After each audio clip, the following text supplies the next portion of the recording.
ഉപതെരഞ്ഞെടുപ്പ് നടന്ന മൂന്നാർ പഞ്ചായത്തിലെ 2 വാർഡുകളിൽ വിജയം നേടിയതോടെ കോൺഗ്രസ് പ്രവർത്തകർ മൂന്നാർ ടൗണിൽ ആഹ്ലാദ പ്രകടനം സംഘടിപ്പിച്ചു. നിരവധി പ്രവർത്തകർ പ്രകടനത്തിൽ പങ്കെടുത്തു.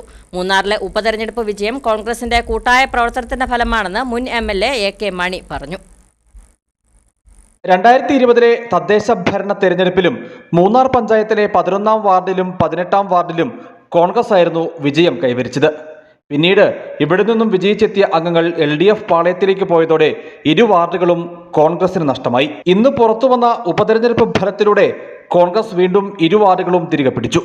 2 വാർഡുകളിലും വിജയം നേടിയതോടെ കോൺഗ്രസ് പ്രവർത്തകർ മൂന്നാർ ടൗണിൽ ആഹ്ലാദ പ്രകടനം നടത്തി.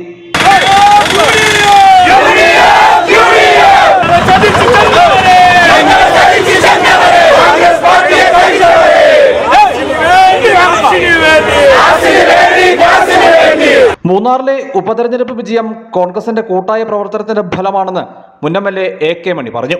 UDF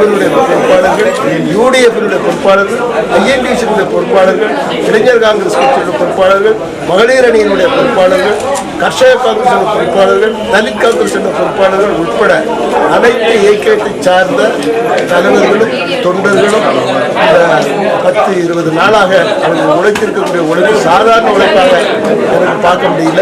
அதுபோலவே பஞ்சாயத்து அங்கங்களும் இப்போ இருக்கக்கூடிய 11 அங்கங்களும் பஞ்சாயத்து தலைமையிலும் பஞ்சாயத்து தலைவி தலைமையிലും துணைத்தலைவர் தலைமைയിലും വീട് വീടായി ചെന്ന് കോൺഗ്രസ് നേതാക്കൾക്ക് പുറമെ പോഷക സംഘടനാ നേതാക്കളും യുവജന സംഘടനാ ഭാരവാഹികളും മറ്റിതര പോഷക സംഘടനാ പ്രവർത്തകരും ആഹ്ലാദ പ്രകടനത്തിൽ പങ്കെടുത്തു.